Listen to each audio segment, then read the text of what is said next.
Hi, Patty. It's fall, and that means it's time to start thinking about spring. And today we're here with my friend Amy Mullen, garden designer and garden coach. Thanks for joining me. Thank you. It's great to see you again. You too.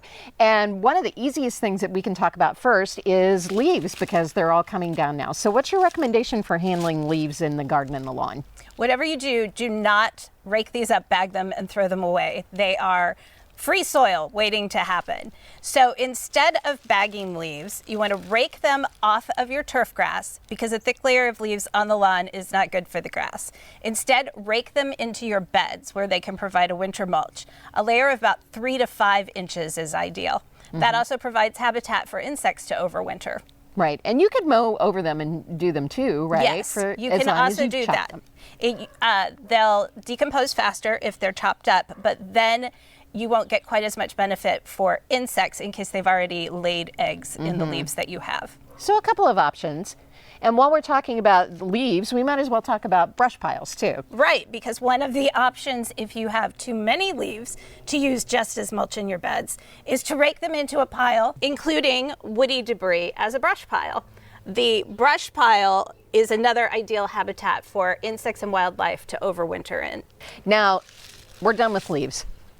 There they go. And you have something delightful here in your hand that also talks about spring. Yes, it is bulb season because winter in Indiana lasts forever. So you want bright color as soon as you can have it in spring.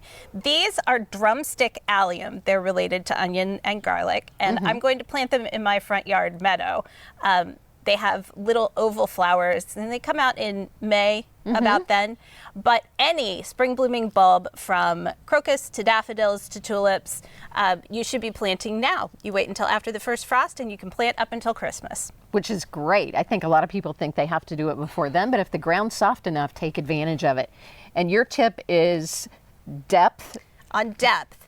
However tall the bulb is, you want to plant it about 2 to 3 times that deep.